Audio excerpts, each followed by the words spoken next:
सरस्वती शिशु मंदिर साहिबाबाद।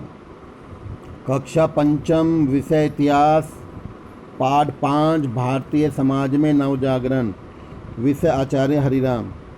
आज बच्चों मैं आपको पाठ 5 के बारे में जानकारी दूंगा। हमारे देश में अनेक महापुरुषों का जन्म हुआ जिन्होंने प्राचीन भारत की गौरवशाली संस्कृति, दर्शन, ज्ञान, विज्ञान, धर्म, साहित्य, कला प्रचार प्रसार किया। भारतवासियों में स्वाभिमान को जगाया। उन महापुरुषों में राजा राम मोहन राय सबसे पहले आते हैं। राजा राम मोहन राय ने सती प्रथा का विरोध किया। बंगाल प्रांत में जन्मे महापुरुष ने हिंदू समाज में फैली कुरीतियों का विरोध किया। ब्रह्म समाज संस्था की स्थापना की। बाल विवाह, बहुपत्नी प्रथा, विधवा पुनः विवाह को प्रोत्साहन दिया।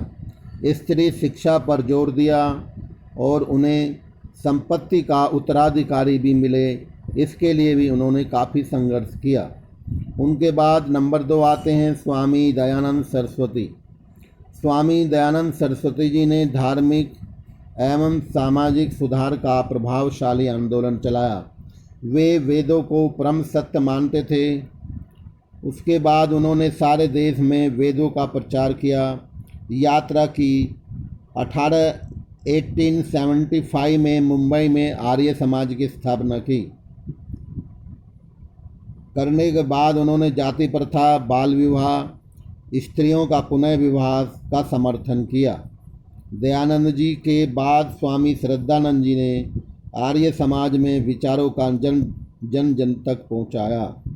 जो विचार थे उनको प्रचार प्रसार किया।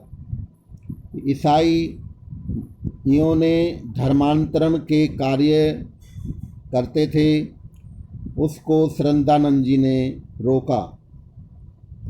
तीसरे नंबर पर आते हैं स्वामी विवेकानंद। स्वामी विवेकानंद का जन्म 12 जनवरी 1863 को कोलकाता में हुआ। इनके गुरु रामकृष्ण परमहंस थे। वे अपनी मातृभूमि की दुर्दशा को देखकर बहुत दुखी रहते थे और उन्होंने देश का भ्रमण किया। गरीबी, गंदगी, जड़ता, अशिक्षा, निराशा देखने को मिली। देखकर उन्होंने विदेशों में भारतीय धर्म संस्कृति के बारे में अवगत कराया। 1893 में अमेरिका के शिकागो नगर में विश्व धर्म सम्मेलन में भाग लिया। विश्व धर्म सम्मेलन में भारतीय संस्कृति का सम्मान बढ़ाया। उन्होंने भारत का नाम रोशन किया। नंबर 4 पर आते हैं डॉक्टर केशवराम बलिराम हेडगेवार। 1 अप्रैल 1889 को इनका जन्म हुआ।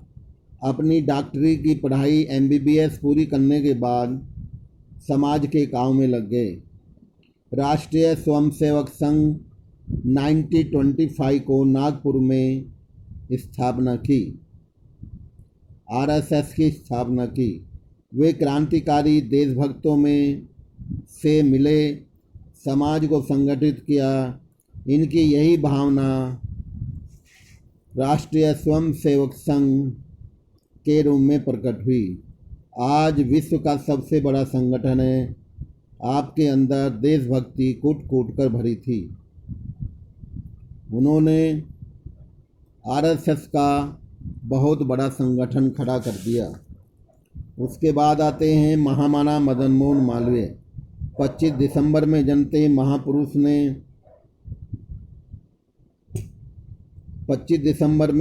महापुरुष ने आज़ादी के आंदोलन में कूद पड़े और भारतीय राष्ट्रीय कांग्रेस के अध्यक्ष रहे।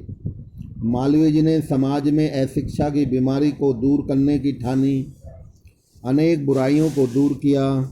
वाराणसी में काशी हिंदू विश्वविद्यालय की स्थापना की। लड़कियों की शिक्षा पर जोर दिया। इसी कड़ी में अरविंद घोष तथा स्वामी रामतीर्थ महात्मा ज्योतिबा फूले का नाम भी काफ़ी योगदान रहा और इन्होंने इस स्वतंत्रता की लड़ाई में बढ़ चढ़कर भाग लिया। इसके बाद आगे हम विज्ञान के क्षेत्र में आपको बताएंगे। विज्ञान के क्षेत्र में सर जगदीश चंद्र बसु 1 मई 1801 की बात है, लंदन की रॉयल सोसाइटी में सिद्ध किया कि पेड़ पौधों में जीवन होता है, संवेदनशील होते हैं। यह खोज अंग्रेज़ों ने खोज को झूठी बनाने के लिए सिर जोर प्रयत्न किया, परंतु इन्होंने जब वास्तव में प्रैक्टिकल करके दिखाया तो वो मात खा गए और उनकी खोज को स्वीकार कर लिया। इसके बाद इन्होंने बेतार के तार की खोज की। कोलकाता में बोस अनुसंधान संस्थान की स्थापना की। उसके बाद आते हैं डॉक्टर एम विश्वेश्वरैया। आधुनिक भारत के निर्माण में सर्वाधिक योगदान रहा। आपने बांध निर्माण, जल विद्युत के विकास में, रेशम उद्योग में आदि बहुत सराहनीय कार्य किया। इस तकनीकी एवं इंजीनियरिंग क्षेत्र में स्मरणीय योगदान दिया। बड़े बड़े बांध, कल कारखाने इन्हीं की देन है। इन्हें भारत रत्न से सम्मानित किया गया। इसी में चंद्रशेखर वेंकट रामन प्रभाव विज्ञान के क्षेत्र में सबसे आगे रहा।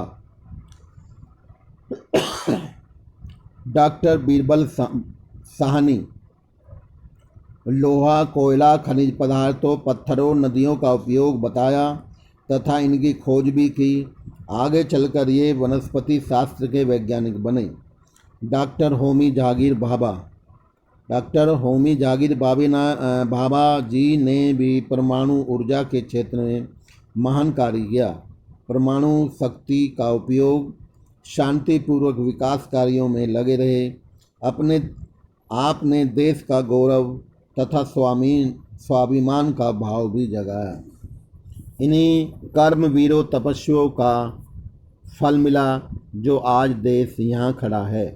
आर्यभट्ट, रोहिणी जैसे उपग्रह तथा अग्नि, पृथ्वी, आकाश जैसे परीक्षा पात्र जिन्हें हम मिसाइल कहते हैं, इनका निर्माण करके अपने देश का गौरव बढ़ाया और विज्ञान के क्षेत्र में आज भारत दूसरे नंबर पर है। ठीक है बच्चों, इस पाठ को ध्यानपूर्वक पढ़ना। नीचे जो गृह कार्य दिया जा रहा है, अभ्यास कार्य है, वह लिखना भी है, याद भी करना है। ठीक है बच्चों, ध्यान से फिर से पढ़ना इसको।